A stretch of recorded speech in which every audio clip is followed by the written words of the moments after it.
పాయకరావుపేట ప్రజలకు మండుటి ఎండను సైతం లెక్క చేయకుండా సూర్యుని సైతం ఎదిరించి ఈవేళ మీ పనులు మానుకొని నా కోసం మీరు సమయం చేసుకొని వచ్చారు. ప్రతి అక్కకు, ప్రతి చెల్లికి, ప్రతి అమ్మకు, ప్రతి అన్నకు, ప్రతి తమ్ముడికి, ప్రతి అయ్యకు మీ రాజశేఖర రెడ్డి బిడ్డ మీ షర్మిల శిరస్సు వంచి చేతులు జోడించి మనస్ఫూర్తిగా నమస్కరించుకుంటోంది.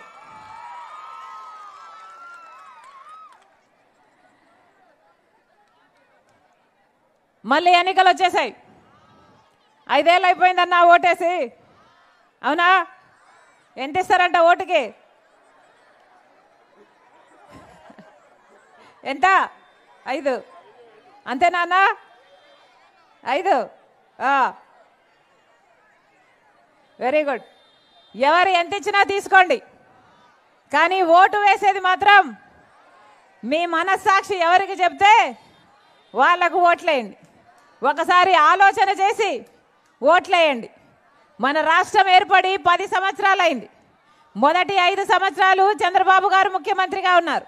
ఇప్పుడు 5 సంవత్సరాలు జగన్మోహన్ రెడ్డి గారు ముఖ్యమంత్రిగా ఉన్నారు. మరి చంద్రబాబు గారు 5 సంవత్సరాలలో ఏం చేశారు? జగన్మోహన్ రెడ్డి గారు 5 సంవత్సరాలలో ఏం చేశారు? మీ బిడ్డలకు ఏదైనా భవిష్యత్తు ఉందా?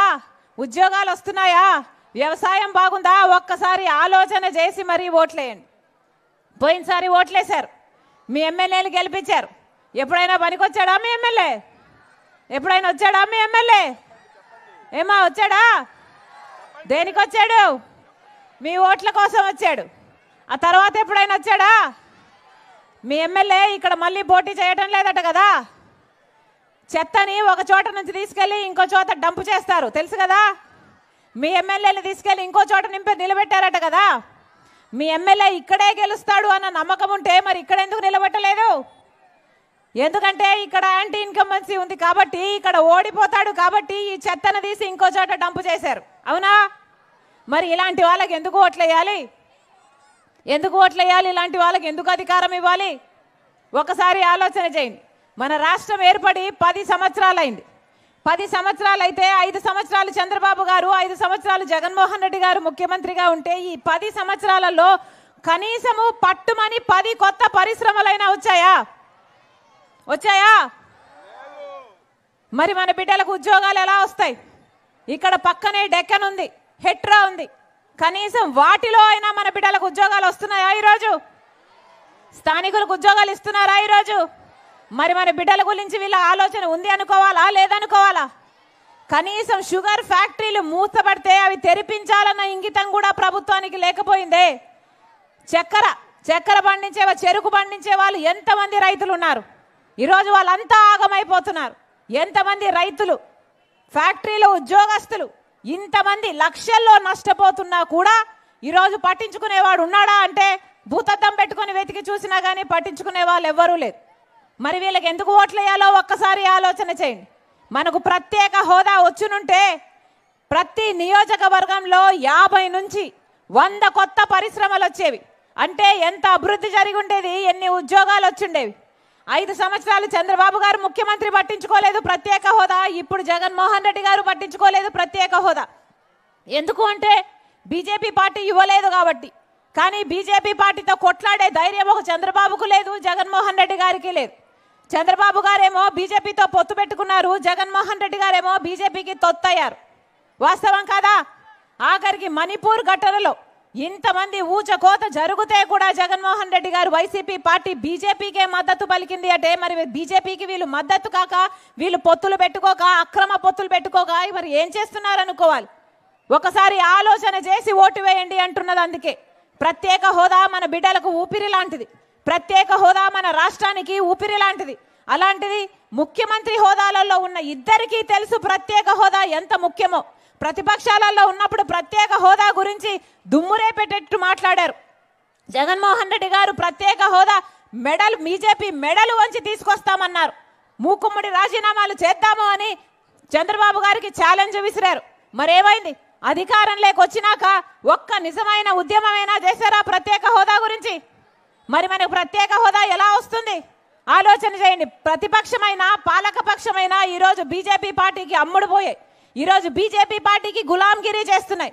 బీజేపీ పార్టీ మనకు ఏమైనా చేసిందా? మీరు గులాంగిరి చేస్తున్నారు పర్వాలేదు అనుకోవడానికంటే బీజేపీ పార్టీ మన రాష్ట్రానికి మన బిడ్డలకి వెన్నుపోటు పొడుస్తూనే ఉంది. ప్రత్యేక హోదా ఇవ్వలేదు, పోలవరం ప్రాజెక్ట్ ఇవ్వలేదు, రాజధాని ఇవ్వలేదు. మనకి ఏది ఇవ్వకపోయినా ఆఖరికి విశాఖ స్టీలును కూడా వీళ్ళు ప్రైవేటీకరణ చేస్తాము అన్న బెదిరిస్తున్నా కూడా మళ్ళీ అదే బీజేపీ పార్టీకి తొత్తులుగా మారారు. ఒక పక్క చంద్రబాబు గారు, ఇంకో పక్క జగన్మోహన్ రెడ్డి గారు. మరి ఎందుకు ఓట్లు వేయాలి వీళ్ళకు? ప్రజలంతా ఆలోచన చేయాల్సిన అవసరం ఉంది. అమ్మా 10 ఏళ్ళు అయిపోయింది. 10 ఏళ్లలో కనీసం ఒక రాజధాని అయినా కట్టుకోగలిగామా? ఉందా మనకు రాజధాని? ఉందా మనకు రాజధాని? పక్కన హైదరాబాద్ ఉంది, ఇంకొకరికి బెంగళూరు ఉంది, ఇంకొకరికి చెన్నై ఉంది. మనకేముంది? మనకేముంది? చేతిలో చిప్పు ఉంది. మనకేం మిగిల్చారు? మరి ఎందుకు వేయాలన్నా వీళ్ళకు ఓట్లు?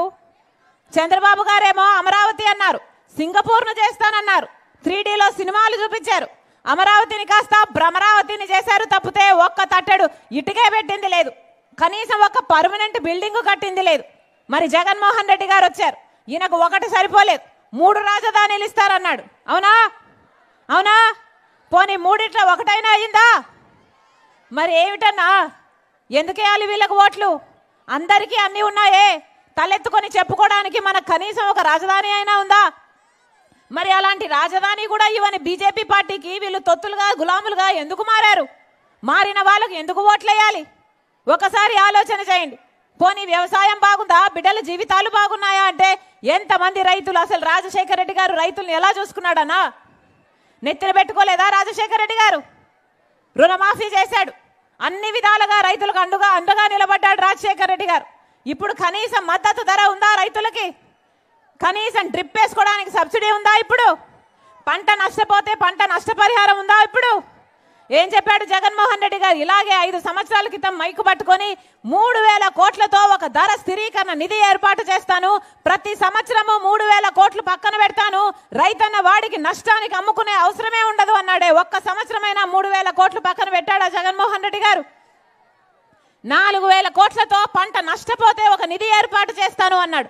ఒక్క సంవత్సరమైనా 4,000 కోట్లు రైతులకు పక్కన పెట్టారా? మరి వీళ్ళ రాజశేఖర రెడ్డి గారి ఆశయాలను నిలబెట్టే వాళ్ళు? ఎందుకు వేయాలన్నా వీళ్ళకు ఓట్లు? ఒకసారి ఆలోచించండి. బిడ్డల్ని రాజశేఖర రెడ్డి గారు గుండెల్లో పెట్టుకొని చూశారు. ఫీజు రీయింబర్స్మెంట్ అయినా వాళ్ళకు ఉద్యోగాలైనా ఎంత బాగా చూసుకున్నారు రాజశేఖర రెడ్డి గారు.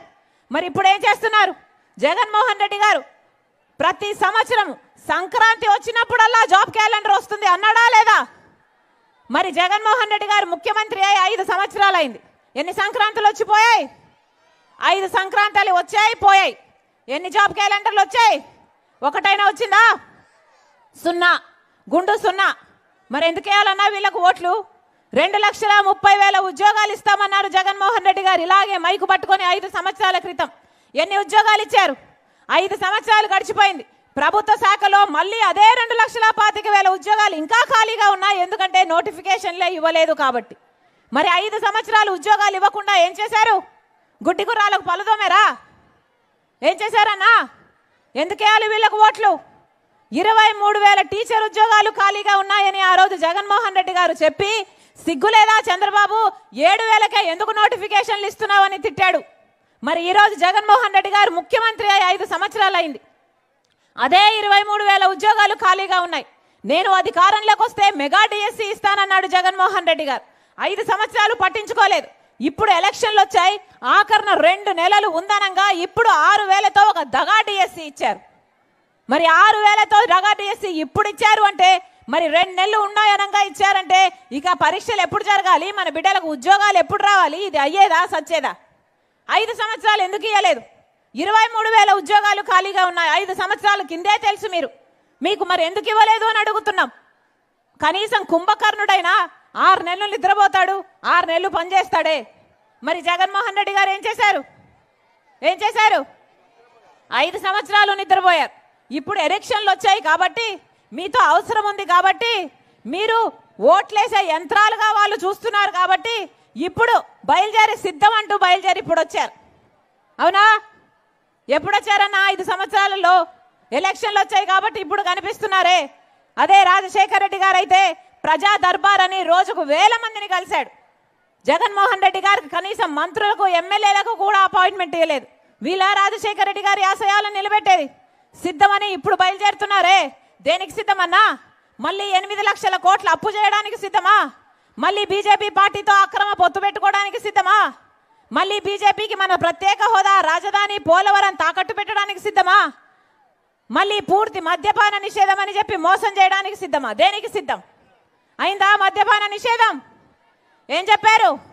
ఇలాగే మైకు పట్టుకొని పూర్తి మద్యపాన నిషేధం చేయకపోతే మళ్ళీ వచ్చి ఓట్లే అడగనన్నాడు కదా జగన్మోహన్ రెడ్డి గారు. అయిందా మద్యపాన నిషేధం? ఈరోజు మద్యపాన నిషేధం కాలేదు కదా, స్వయంగా సర్కారే మద్యం అమ్ముతుంది. ఎక్కడా లేని విధంగా, ఎక్కడా లేని బ్రాండ్లు అమ్ముతుంది. ఏమమ్ముతుంది? భూమట, స్పెషల్ స్టేటస్ అట, ప్రత్యేక హోదా అట, ఏమిటన్నా డిఎస్సి అట, అన్ని మద్యం షాపులోనే ఉన్నాయి. ఈ కల్తీ సరుకు, ఈ నాసిరకం మందు తాగి మన రాష్ట్రంలో 25% మంది ఎక్కువ చచ్చిపోతున్నారు.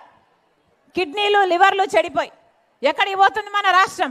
ఎందుకు వేయాలి వీళ్ళకు ఓట్లు? ఒక్కసారి ఆలోచన చేయండి. ఈరోజు చంద్రబాబు గారికైనా జగన్మోహన్ రెడ్డి గారికైనా ప్రజల పట్ల చిత్తశుద్ధి లేదు. అందుకే చెప్తున్నాం, ఒక్క కాంగ్రెస్ పార్టీ వల్ల మాత్రమే మళ్ళీ మన రాష్ట్రం బాగుపడగలదు. ఒక్క కాంగ్రెస్ పార్టీ వల్ల మాత్రమే మళ్ళీ రాజశేఖర రెడ్డి గారి సంక్షేమ పాలన సాధ్యం. ఒక్క కాంగ్రెస్ పార్టీ వల్ల మాత్రమే ప్రత్యేక హోదా వస్తుంది, పోలవరం ప్రాజెక్ట్ వస్తుంది, రాజధాని వస్తుంది. అందుకే చెప్తున్నాం, కాంగ్రెస్ పార్టీని ఆశీర్వదించండి. 10 సంవత్సరాల ప్రత్యేక హోదా ఇస్తుంది కాంగ్రెస్ పార్టీ. మీరు మనస్ఫూర్తిగా ఆశీర్వదించండి. మన బిడ్డలకి ఎన్ని ఉద్యోగాలు వస్తాయో ఒకసారి ఆలోచన చేయండి. మీరు ఆశీర్వదించండి. కాంగ్రెస్ పార్టీ అధికారంలోకి వచ్చినాక 2 లక్షల వరకు రైతులకు రుణమాఫీ చేస్తుంది కాంగ్రెస్ పార్టీ. మీరు ఆశీర్వదించండి. కాంగ్రెస్ పార్టీ అధికారంలోకి వచ్చినాక ప్రతి నెల ప్రతి పేద ఇంటి ఖర్చుల కోసం 8,333 రూపాయలు, అంటే సంవత్సరానికి 1,00,000 రూపాయలు, 5 సంవత్సరాలకు 5 లక్షల రూపాయలు ఇస్తుంది కాంగ్రెస్ పార్టీ. మీరు ఆశీర్వదించండి. కనీస వేతనం ఉపాధి హామీ కింద 400 రూపాయలు చేస్తుంది కాంగ్రెస్ పార్టీ. మన బిడ్డలకు ఉద్యోగాలు రావాలన్నా, వ్యవసాయం బాగుపడాలన్నా, మన రాష్ట్రం బాగుపడాలన్నా కాంగ్రెస్ పార్టీ అధికారంలోకి రావాలి. మీరు మనస్ఫూర్తిగా ఆశీర్వదించండి. ఆ రాజశేఖర రెడ్డి గారి సంక్షేమ పాలన మీ ఇంటి గడప వరకు తీసుకొస్తానని రాజశేఖర రెడ్డి బిడ్డ మీకు మాటిస్తుంది. కాంగ్రెస్ పార్టీ ఎమ్మెల్యే అభ్యర్థి మీ బోని తాతారావు గారు, మీ సేవ చేసేవాడు, డాక్టర్గా మీ సేవ చేస్తున్నవాడు. మీరు ఆశీర్వదించండి. ఒక ట్రామా సెంటర్ ఆయన సొంత డబ్బులతో పెడతానని కూడా మాటిచ్చారు. మీరు ఆశీర్వదించండి, మనస్ఫూర్తిగా దీవించండి. ప్రజల కోసం పనిచేసే వాళ్లకు ఓట్లేయండి, ఎన్నుకోండి, మీకోసం నిలబడతారు. కాంగ్రెస్ పార్టీ హస్తం గుర్తు మీద ఓటేయాలని రాజశేఖర రెడ్డి బిడ్డ ప్రార్థిస్తుంది. అలాగే ఎమ్మెల్యే అభ్యర్థి వేగి వెంకటేష్, ఎంపీ అభ్యర్థి వేగి వెంకటేష్ మీ బిడ్డ అవుతాడు, మీ బలం అవుతాడు, మీ గొంతు అవుతాడు. అవసరమైతే పార్లమెంటులో కూడా మన ప్రత్యేక హోదా గురించి, మన కష్టాల గురించి, మన హక్కుల గురించి మాట్లాడతారు. మనస్ఫూర్తిగా ఆశీర్వదించాలని 2 ఎమ్మెల్యే, ఎంపీ రెండింటి మీద హస్తం గుర్తు మీద ఓటేసి గొప్పగా మెజారిటీతో ఆశీర్వదించాలని రాజశేఖర రెడ్డి బిడ్డ ప్రతి అన్నను, ప్రతి తమ్ముని, ప్రతి అక్కను, ప్రతి చెల్లిని శిరస్సు వంచి చేతులు జోడించి మనస్ఫూర్తిగా ప్రార్థిస్తుంది. జోహార్ వైఎస్ఆర్, జోహార్ వైఎస్ఆర్, జోహార్ వైఎస్ఆర్. హస్తం గుర్తుకే, హస్తం గుర్తుకే, హస్తం గుర్తుకే అన్నా. గుర్తు ముఖ్యం. హస్తం గుర్తన్నా. రాజశేఖర రెడ్డి గారి గుర్తు, చేయి గుర్తు. చేయలేకపోతే ఏమీ లేదు. హస్తం గుర్తు, అభయ హస్తం. అన్న ఆశీర్వదించండి, అమ్మ ఆశీర్వదించండి, అమ్మ ఆశీర్వదించండి. అమ్మ గుర్తు, హస్తం గుర్తమ్మా, ఆశీర్వదించండి.